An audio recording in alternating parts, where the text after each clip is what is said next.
Football fans, before we dive into today's explosive story, make sure you hit that subscribe button and smash the like button right now. Stay locked in with us, because this channel brings you every single twist, turn, and transfer shock in the world of football. Trust me, you don't want to miss what's happening next in this Alexander Isak saga. Things at Newcastle United are boiling over, Liverpool are watching closely, and the future of one of Europe's top strikers hangs in the balance. So, let's get into it. Part 1. The bombshell statement that rocked Newcastle. On Tuesday evening, Alexander Isak did something players rarely do in the modern game. He went completely public with his frustrations at his club. Instead of allowing agents and behind-the-scenes whispers to do the work, the Sweden international stood tall, faced the media, and made his feelings clear. He wants out of Newcastle United. The words he chose were direct, pointed, and impossible to ignore. He accused Newcastle of making broken promises and admitted he could no longer see a way forward at St. James' Park. These weren't soft hints about looking for new challenges. These weren't vague comments about seeing what the future holds.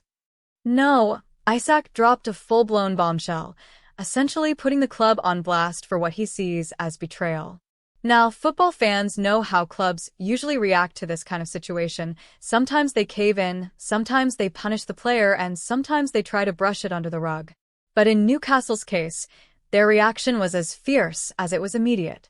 Within hours of Isak's statement, reports emerged that the Magpies were furious. According to journalist Craig Hope, Newcastle's chiefs didn't just brush off the statement. They viewed it as an act of public pressure designed to force a transfer, and they have no intention of letting that tactic succeed. Part 2. Newcastle's firm and final decision. Here's the headline Newcastle want everyone to hear loud and clear. Alexander Isak is not for sale this summer. Period. They've made it abundantly clear, both publicly and privately, that they will not bow to outside interest, not even from Liverpool. And this stance is important for two reasons. First, Newcastle are facing their own struggles in the transfer market. They've been searching for attacking reinforcements, but with financial fair play and squad-building challenges, progress has been slow. To lose their star striker at a time when they can't easily replace him would be a disaster. Second, allowing Isak to effectively force his way out would set a dangerous precedent. Newcastle are trying to build a long-term project under their new ownership, and if one of their biggest stars can destabilize the project by going public, others might try the same tactic. For the club's hierarchy, this is as much about principle as it is about player power. So the decision has been made: no sale. Not for £100 million. Not for £120 million. Not even for a bid that breaks Premier League records. At least not this summer. Part 3. Isak's broken promises claim. One of the most intriguing parts of Isak's statement was his reference to broken promises. But what did he mean by that? According to Newcastle's response, they never made any contractual promises to him. There were no agreements for a new deal, no guarantees of Champions League football every season, and certainly no assurances of a fast-track exit clause. So where is this sense of betrayal coming from? Insiders suggest that Isak's frustration may trace back to individuals who are no longer even at the club. Amanda Staveley, who was once heavily involved in Newcastle's operations, and Paul Mitchell, the former sporting director, were reportedly part of early conversations with Isak about the club's future direction.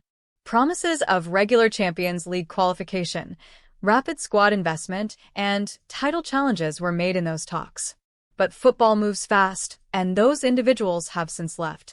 With them gone, Isak feels the direction of the club has changed. In his eyes, the project he signed up for is not the one that currently exists. Part 4. Liverpool's interest and what it means. Now, let's talk about the elephant in the room, Liverpool. The Reds have been monitoring Isak for months. Jurgen Klopp's departure created a need for reinvention, and Arne Slot is reportedly a huge admirer of the Swedish forward. Liverpool see him as the kind of versatile striker who could lead the line at Anfield for years, blending clinical finishing with pace, movement, and physical presence. Liverpool even tested Newcastle's resolve with an opening bid of £110 million, but it was swiftly rejected.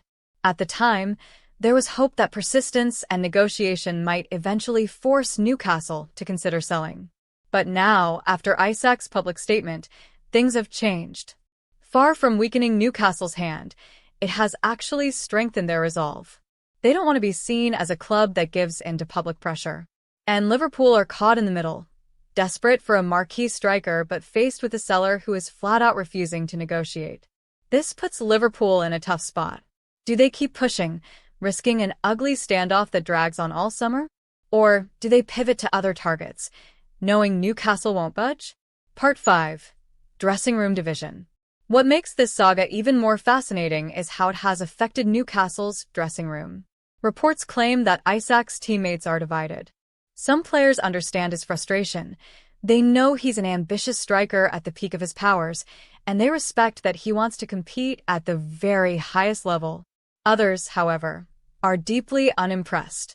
They feel that going public was a betrayal, especially at a time when Newcastle need unity. The most visible sign of this division came from Bruno Guimarães, Newcastle's captain. Just minutes after Isak's bombshell, Bruno posted a picture of himself proudly, wearing the Newcastle kit in front of the club badge. The timing was too perfect to be a coincidence.